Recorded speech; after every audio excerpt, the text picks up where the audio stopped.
So when you're conducting your building surveys then, can you tell us what exactly it is you're looking for? What gives you the clues as to how the building has changed and developed?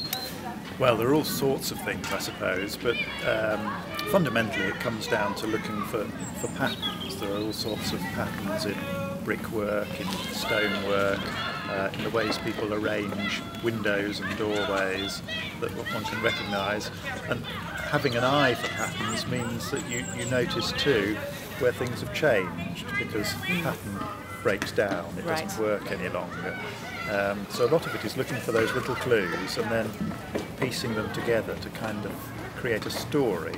The history of a building is a narrative in the end. It's about how it changed, why people changed it, what they hope to get out of the changes. And this building has proved very interesting because, as I'm sure you know, the grandstand gets turned into two big houses. Yes. But we can still read the grandstand in the fabric that remains. We can see which bits of the building belong to the grandstand, the way in which the present back of the building used to be the front of the building, and so forth. So it's quite a rewarding process.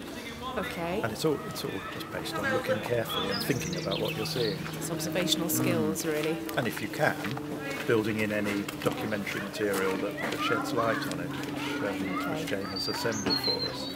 Okay. So you have a sort of idea of what you're looking for today, what the building will throw up. Are there any surprises so far? Anything you've come across that is unexpected? Well, it's early days, and I've been concentrating on getting the children to do it for themselves.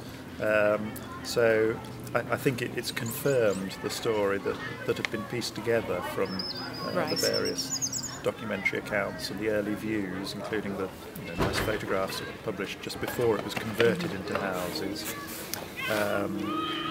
I don't know if we've got beyond that yet, but we haven't looked inside yet, so we've only just gone around the outside. The children have great stories of two ghosts of jockeys, so it's something for you to look out for while you're in there. And we looked at the foundation stone, and that was interesting because all the kids knew about it, I think. Right. Most of them knew that it was dated 1865, but when we got to it, the date 1865 didn't appear on it.